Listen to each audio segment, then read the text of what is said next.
That ABC News exclusive with Logan Paul, the YouTube superstar who has millions of young followers and has made millions of dollars with his zany videos online. Recently, as you know, came under fire for posting an alarming video showing the body of a person who took their own life. Now he's sitting down with Michael for his first TV interview since that decision.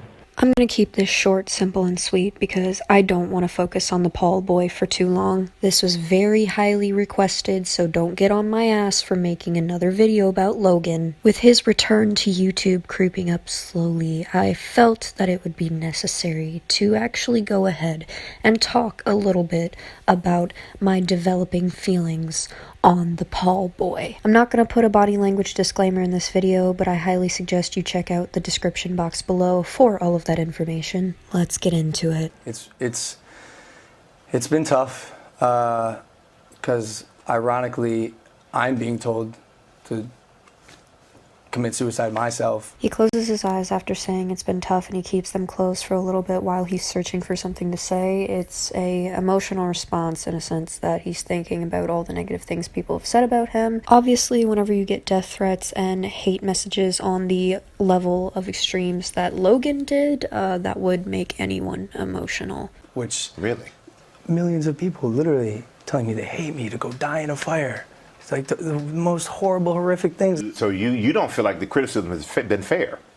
That's the thing.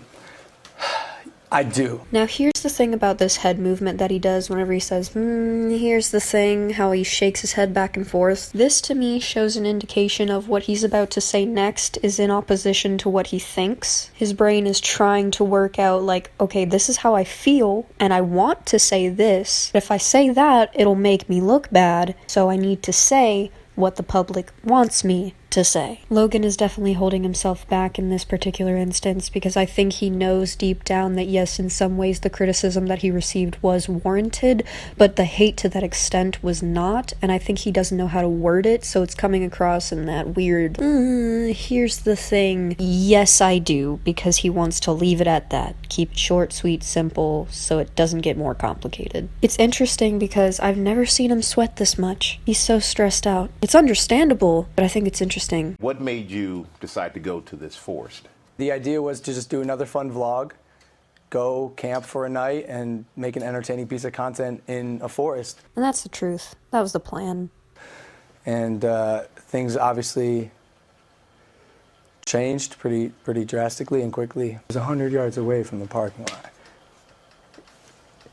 It doesn't make any sense. And I believe it happened for a reason. And I think that reason is so I could take this experience, learn from it, spread the message the right way about suicide prevention. So this is his version of the truth. This is what Logan Paul really thinks. His body's singing with him. And on the words, the right way, he fights back a smile for like a split second. And that's him truly trying to channel himself into anything other than the character that he's used to being. I'm going to show you something in a second, but it's so fucking funny. This guy that is doing the interview does not buy into what Logan Paul is saying at all whatsoever. The interviewer's been sitting there fidgeting with his thumbs the entire time Logan's been talking, and it's because he wants to say something. This is about to get real awkward. And suicide prevention awareness. Look at this dude, man. He's sitting back in his chair and he's got his head cocked and he's facing towards Logan in a very like confrontational stance, and then he's about to sit up in a second because he's like, okay, let's address the bullshit that you just said. Oh my god, I find this little movement so funny. And so did you know, let's fast forward a little bit. So you go and you film it, and you film it, then you edit it, and then you put it out there for the world to see. Yeah. And was there a point when you said, maybe this is not a good decision? Maybe I should not show that. Yeah. Yeah, there's no visual memory in that. He kind of answered a little bit too quickly for comfort, so I'd go ahead and say that that was a lie. Yeah. The idea was to shock and show the harsh realities of suicide and get people talking about something that I don't think people are talking about much. And still, that's the goal today. And you have 16 million followers, which amazing amount of influence that you have. My kids My kids know who you are. When you put out content like that, do you realize the age of your audience? Yeah, this interviewer really dislikes Logan, and it's very, very easy to see. It's odd because, Michael, I'm 22 years old. It's not like I'm making content necessarily for kids. Sometimes I cuss, sometimes I make inappropriate jokes.